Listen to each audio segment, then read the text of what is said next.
Well, now this has been a long time coming. I've been wanting to talk about IDW comics for a very long time, ever since I started first reading them a year ago.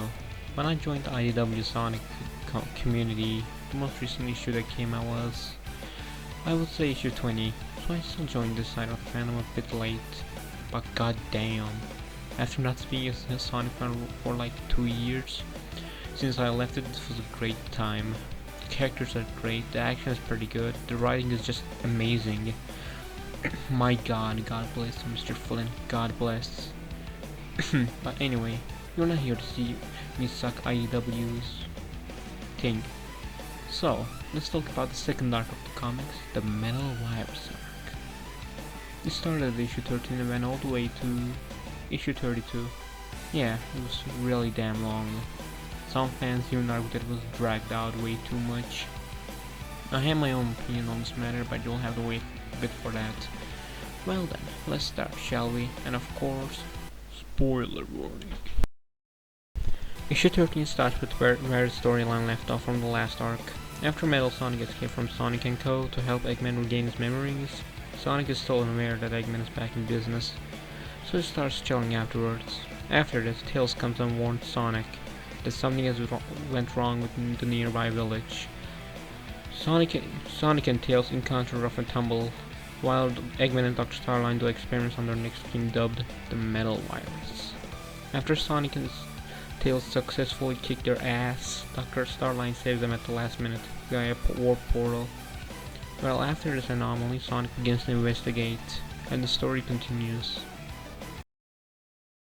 Issue 14. Sonic and Silver go to investigate a brand new Bandit base to learn more clues about the previous mentioned anomaly.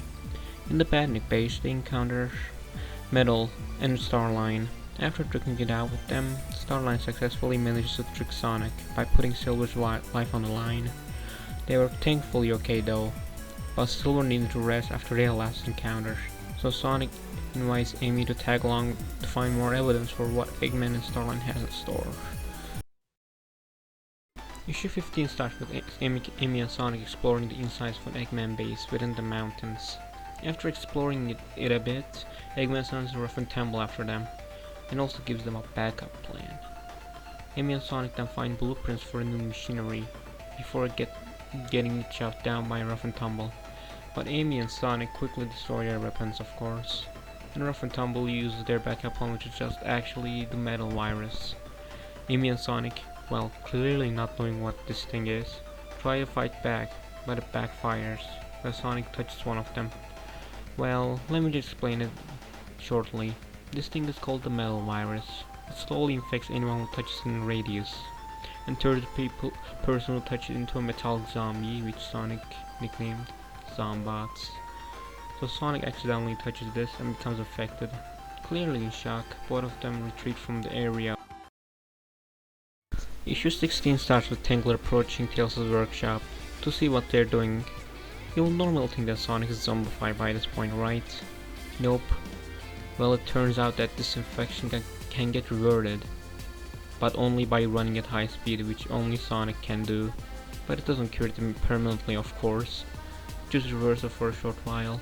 Well, anyway, so after the infection working successfully against Sonic, Eggman decides to create more robotic slaves by picking one place to pretty much infect everyone with the virus.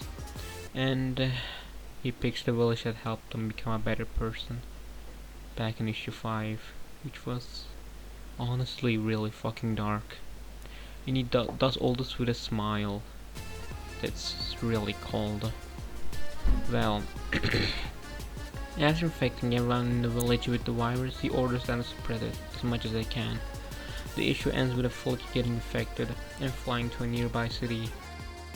And that concludes this episode of my IDW The Metal Virus retrospective. These were overall pretty good introductions to all the other dark themes the story will go in later issues, which I won't spoil till episode 2. And it was a joy to look at all the artwork the artist did. I would like to give a big shout out to the IDW Sonic team, and most importantly, my current subscribers and supporters for staying with me for all these years. Until next time, see you later peeps. Turtle, peacing out. Is this really gonna be a joke for all the end of my video?